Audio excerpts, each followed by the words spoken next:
어느 투자자가 기업 밸류에이션과 성장률에 대하여 물었습니다. 특히 워렌 버핏 선생님께서 주주서한에 소개하신 밸류에이션 공식에서 성장률이 할인율보다 높으면 음수가 나오게 되는 문제에 대하여 물었는데요. 선생님들께서는 할인율보다 더 높은 성장률을 대입하면 답은 무한대가 나온다고 하셨습니다. 그들의 주식 가치가 무한대라고 생각하려는 경영진은 많지만 선생님들께서는 아직 그런 기업을 찾지 못하였다고 하셨습니다. 여기서 제가 잠깐 보충 설명드리면 회귀 분석을 사용하면 시간이 흐름에 따라 성장률이 점차 둔화된다고 가정하기 때문에 결국 성장률은 할인율보다 작아지게 됩니다. 할인율은 보통 무위험 수익에 해당하는 트리플 B 플러스 채권 수익률에 은행 금리를 더해서 산출하는데 편하게 통상 10% 정도 된다고 생각하면 됩니다. 대부분의 기업은 성장기에는 10% 이상의 성장률을 기록하지만 성숙기를 거치면서 10% 성장을 달성하는 게 쉽지 않게 되기 때문에 선생님들께서는 주식 가치가 무한대인 기업은 아직 보지 못하였다고 말씀하신 것 같습니다. 계속 이어가겠습니다. 선생님들은 높은 성장률을 전망하는 것은 정말 큰 위험을 내포하고 있으며 선생님들은 높은 성장률로 밸류에이션 하는 경우가 없다고 하셨습니다. 때로는 기회를 놓칠 수도 있겠지만 계속해서 그렇게 성공하는 사람을 보지는 못하였다고 하셨습니다.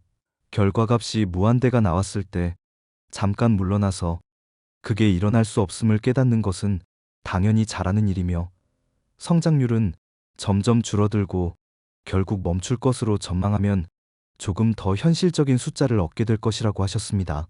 선생님들께서는 성장률과 할인율 사이의 관계를 설명하면서 투자에 있어서 아주 중요한 원칙을 설명해 주시는데요. 꼭 잃었던 방식 그대로 만회할 필요는 없다고 하시면서 오히려 손실을 만회하려는 노력이 대개 실수가 된다고 하시는데요. 이 점이 많은 사람들이 도박으로 그들의 인생을 망치는 이유라고 합니다. 무엇인가 잘 풀리지 않으면 이런 느낌이 들 텐데요.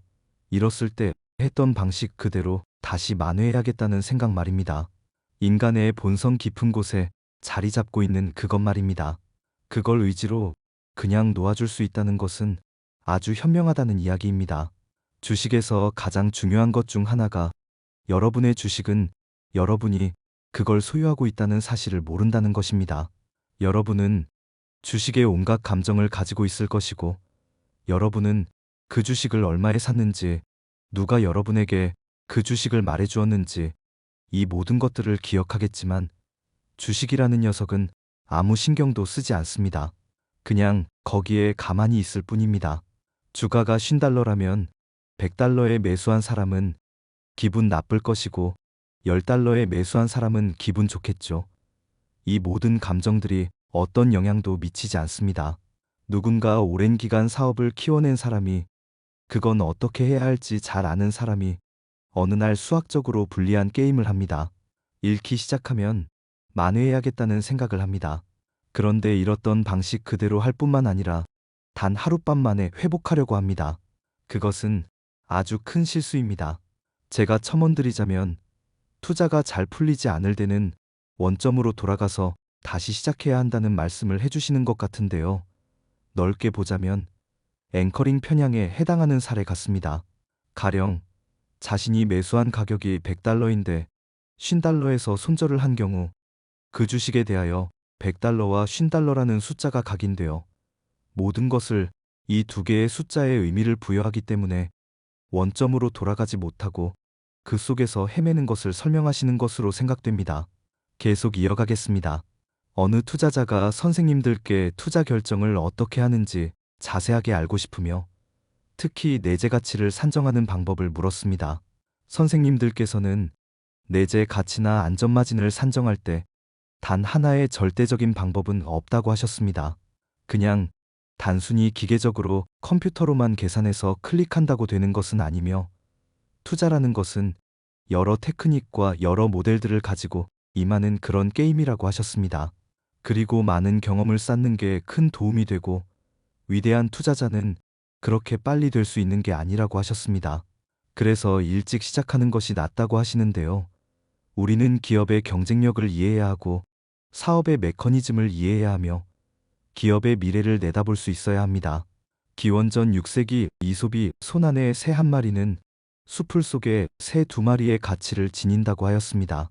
우리가 던질 질문은 이 두 마리를 언제 잡을 수 있을지, 얼마나 오래 기다려야 할지, 수풀 속에 두 마리가 있다는 것은 얼마나 확신하는지, 혹은 두 마리보다 더 많이 있을지, 적절한 할인율은 어떻게 될지와 가치 하나하나 다 비교해 보는 것입니다.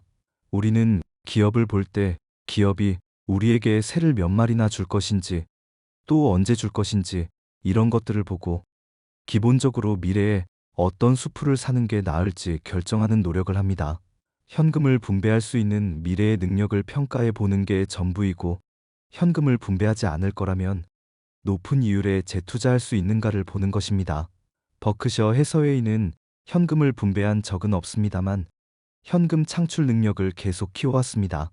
우리가 계속 그렇게 하는 이유는 그렇게 함으로써 한 달러로 한 달러 이상의 가치를 창출할 수 있을 것이라 생각하기 때문입니다.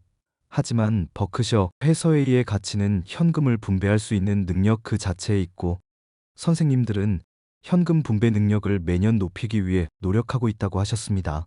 선생님들은 거의 모든 의사결정 케이스들을 너무 어려움이라는 박스로 버려버립니다. 파악하기 쉬운 몇 안 되는 케이스들에 대해서만 샅샅이 살펴보는데요. 모든 투자 대상을 언제나 정확히 밸류에이션 할 수 있는 능력을 찾는다면 선생님들은 도와줄 수 없다고 하셨습니다.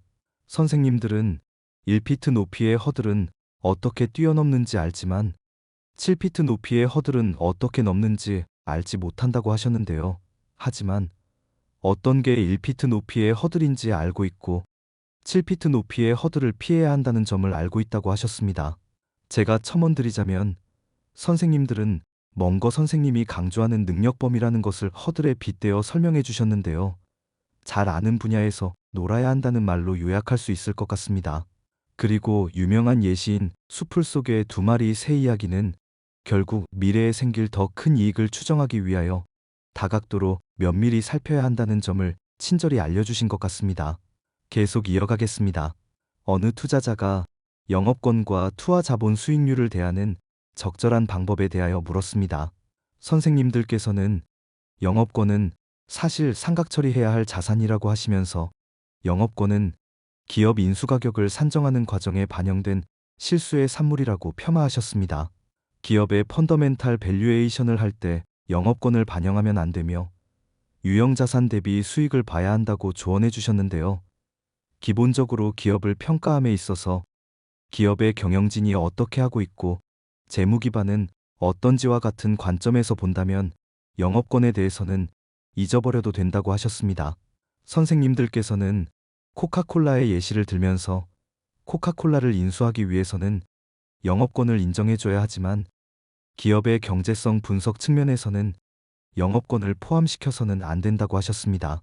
제가 보충 설명드리자면 영업권이라는 것은 기업 인수 과정에는 계산되지만 기업의 매출, 영업이익, 순이익과 같은 경제성 부분에는 포함해서는 안 된다고 결론을 내려주신 것으로 보이네요. 어느 투자자가 인플레이션이 높은 시기에 어떤 회사가 괜찮은지 물었습니다. 선생님들께서는 인플레이션 성장에 필요한 자본 투자가 거의 없고 인플레이션에 따라 가격도 올릴 수 있는 강한 지위를 지닌 회사라고 하셨습니다. 시즈캔디를 예시로 들면서 인플레이션을 상쇄하기 위하여 가격을 책정할 수 있고 유지하는데 막대한 투자가 들지 않는 기업이 인플레이션이 높은 시기에 좋은 회사라고 하셨습니다. 유틸리티 같은 사업을 영위하는 기업들은 예를 들어 발전소를 짓는다면 고정 수익을 받게 될 것이므로 높은 인플레이션으로 채권 수익률이 심하게 상승한다면 인플레이션 기간 동안 그렇게 잘 될 수 없다고 하셨습니다. 이런 기업들은 채권형 투자의 성격을 갖고 있기 때문이라고 하셨으며 일반적으로 인플레이션 시기에는 채권 투자가 좋지 못하다고 하셨습니다. 어느 투자자가 선생님들께 위험 관리 측면을 질문하였습니다. 선생님들께서는 주식과 채권 비율을 6대 4로 넣고 있다가 어떤 소식을 접하고 7대 3으로 조정하겠다는 개념은 말도 안 되는 이야기라고 일축하셨습니다. 현명한 일이라고 생각되면 무엇이 되었든지 해야 하지만 그런 식으로 목표랑 연결지으려고 하면 안 된다고 하셨습니다. 구글의 엔지니어 2명이 각각 수십억 달러를 받게 됨으로써 발생할 수 있는 문제를 다루면서 온갖 문제가 생길 것이고 변호사와 재무적인 도움이 필요하다고 기사에 써 두었는데 이 2명은 스스로 생각해낼 능력이 충분하므로 누구의 도움도 필요하지 않을 것이라고 말하셨습니다. 자산 배분에 대한 이야기의 상당수는 그냥 상술일 뿐이라고 하시면서 투자에 있어서 자산 배분에 대하여 전문가로 불리는 사람들이 전혀 필요 없습니다. 전문가라고 하는 사람들 대부분이 그들의 말을 안 듣고 그들의 서비스를 이용하지 않으면 큰 공경에 처할 것이라고 여러분에게 말합니다. 사람들이 육가공 회사에 팔려고 소나 다른 가축들을 가져오면 어떻게 다른 중개상을 제치고 물건을 확보하는지 물었더니 소들이 다 거기서 거기고 육가공 회사도 늘 같은 방식으로 매입하니 어떻게 파느냐가 중요한 게 아니라 어떻게 말로 구워 삼느냐가 중요한 거라고 하였다고 하셨습니다. 자신들만의 특기로 미래를 볼 수 있다고 알려진 꾼들을 위한 시장은 항상 존재해 왔었고 그게 여전히 많이 성행하고 있습니다. 정말 흥미로운 점은 뮤추얼 펀드 업계의 시장 대비 언더 퍼포먼스와 수수료를 뜯는 브로커들의 고점에서 매수하고 저점에서 매도하면서 한 펀드에서 다른 펀드로 계속 옮겨 다니는 투자자들이 함께 결합되면 안 그래도 보통 이하의 퍼포먼스를 보이고 있는데 계속 갈아타다 보니 더 떨어지게 됩니다. 결국 불쌍한 일반 대중이 전문가들에 의해 이런 끔찍한 결과를 맞게 되는 것인데요. 전문가라는 사람들이 이런저런 기금을 막고 있고 지역적으로 여성이 자자한데 정말 역겹다고 생각됩니다. 제품을 사는 사람들에게 가치를 주는 체계의 일원으로 생계를 꾸려나가는 삶이 훨씬 낫습니다. 제가 보충 설명드리자면 선생님은 자산 배분 관점에 있어서 황금률은 없다고 생각하시고 투자 성과와 무관하게 수수료를 받아가는 브로커들에 대하여 큰 반감을 가지고 계신 것으로 보입니다. 여느 주식 대가들이 그렇듯이 선생님들도 주식 100% 포트폴리오를 가지고 계실 것 같습니다. 아마도 주식이 100%는 아닐 수 있겠지만 나머지 비중은 현금일 확률이 높아 보이네요. 그리고 선생님들은 위험 관리가 아닌 위험 그 자체에 대하여도 조언을 해주셨는데요. 선생님들은 다른 사람들과 다르게 위험을 생각한다고 하시면서 사업 위험을 고려한다고 하셨습니다. 벤 그레이엄 투자 방식의 핵심은 주식을 단순히 주식이나 증권으로 간주하면 안 된다는 것이고 주식은 바로 사업의 지분이라는 점을 알아야 합니다. 만약 그 사업이 잘 된다면 투자자들은 괜찮을 것입니다. 그 주식을 너무 비싸게 사지 않았다는 가정하에 말입니다. 즉, 선생님들은 사업에 대한 위험을 고려합니다. 사업 위험은 다양한 이유 때문에 발생할 수 있는데 가령 자본 구조 때문에 발생할 수 있습니다. 너무 많은 부채를 발행하는 경우가 이에 해당하는데요. 만약 사업이 잘 되지 않는다면 담보 가치가 하락하여 채권자들이 담보권을 실행할 수 있습니다. 혹은 사업이 본질적으로 위험이 높을 수 있습니다. 특정 기업들은 위험이 높은 편입니다. 주문 일시와 인도 일시 간의 갭이 지나치게 길거나 자본 투자 규모가 막대하기 때문입니다. 또한 원자재 사업도 저비용 생산 기업이 아니라면 본질적으로 위험을 지닙니다. 다른 저비용 생산 기업이 가격 경쟁을 일으켜 산업에서 퇴출시킬 수 있기 때문입니다. 기업의 위험이 발생하는 다양한 이유들이 존재합니다. 선생님들은 본질적으로 위험이 낮은 사업들에 투자한다고 말하셨습니다. 사업이 낮은 위험을 지녔을 뿐만 아니라 낮은 위험의 형태로 출자된 기업체여야만 한다고 하셨습니다. 비록 낮은 위험을 지닌 사업을 판별하여 사업 위험을 피할 수 있다더라도 너무 비싼 가격을 지불하는 경우 발생하는 위험도 언급하셨는데요. 이럴 때는 원금 손실 가능성보다 수익을 내는데 시간이 오래 걸린다는 위험이 있습니다. 그리고 투자자 스스로의 위험이 있다고 하셨는데요. 즉 사업의 실제 펀더멘털에 대한 자신의 신념을 고수할 수 있는지와 주식시장 등락에 너무 우려하지 않는 정신력을 말합니다. 주식시장은 여러분을 가르치는 것이 아니라 여러분을 섬기기 위해 존재합니다. 이것은 좋은 사업의 주식을 보유하는 데 있어서 중요한 핵심 개념입니다. 이로써 시장에 존재할 수 있는 위험을 제거할 수 있습니다. 선생님들은 주식시장의 변동성에 관심을 기울이지 않는다고 하셨습니다. 하루 등락폭의 0.5%이거나 5%이거나 전혀 상관하지 않습니다. 사실 변동성이 높으면 더 큰 돈을 벌 수가 있습니다. 왜냐하면 변동성이 높으면 사람들이 더 많은 실수를 범하기 때문입니다. 즉 변동성은 진정한 투자자에게는 이득이 됩니다. 벤 그레이엄 선생님은 시장을 미스터 마켓에 비유하였습니다. 매일 여러분을 찾아오는 친절한 파트너가 있는데 여러분에게 매수하거나 매도할 가격을 제시합니다. 모든 사람들에게 같은 가격을 제시하는데요. 더구나 미스터 마켓은 술꾼에다가 조울증 환자라서 여러분에게 더 유리합니다. 미스터 마켓이 더 미쳐갈수록 여러분이 돈을 벌 기회가 더 많은 것입니다. 여러분이 투자자라면 변동성을 사랑해야 합니다. 만약 레버리지를 쓴다면 이야기가 다르겠지만요. 투자자라면 레버리지를 피하십시오. 투자자라면 급등락을 반겨야 합니다. 가격과 본질 가치의 괴리가 더 커진다는 의미이기 때문입니다. 제가 보충 설명을 드리자면 선생님들은 변동성과 위험을 동일시하는 것을 경계해야 한다고 수차례 강조해 주시는데요. 레버리지에 대하여도 금기시하는 모습을 보이십니다. 워렌 버핏 선생님은 과거 레버리지에 대하여 비유하시길 자동차의 핸들에 운전자를 향하게끔 칼을 꽂아놓은 채 고속도로를 달리는 것과 같다고 하셨습니다.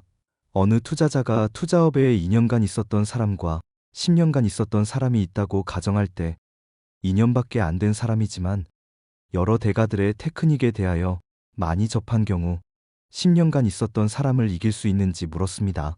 선생님들께서는 경험 기간을 제외하고 모든 조건이 동등하다고 가정할 때 2년간 생각해 보는 것들이 10년간 실행에 옮기는 것들보다 더 중요하다고 하셨습니다. 만약 테크닉을 배우는 과정을 같이 겪고 투자 철학이 동등하다면 10년의 경험을 가진 사람이 2년간 경험한 사람보다 기업에 대해 더 많이 알 가능성이 높으니 10년의 경험을 가진 사람이 유리하다고 하셨습니다. 가장 중요한 것은 기업 가치를 어떻게 평가할지, 주식을 어떻게 바라볼지에 대한 관념이 처음부터 확고히 정립되어 있어야 한다는 점입니다. 즉, 주식을 기업의 한 조각으로 볼 것인지, 차트에 의존하고 거기에 오르내리는 작은 숫자 따위로만 볼 것인지, 무슨 전략가라거나 그런 얘기들에 귀를 기울일 것인지 말입니다. 경험의 크기가 그만큼 중요합니다. 제가 보충 설명드리자면 특히 찰리 먼거 선생님은 다양한 기업의 사례를 관찰하면서 자기 자신의 모형을 스스로 형성해 나간다고 주장하시는데 경험을 쌓아간다면 그 모형도 점점 더 발전할 것입니다. 처음 몇 년 본 것만으로 모든 것을 채우려 들지 말고 제대로 관찰하는 기간이 늘어나면 늘어날수록 그 모형도 견고해질 것입니다.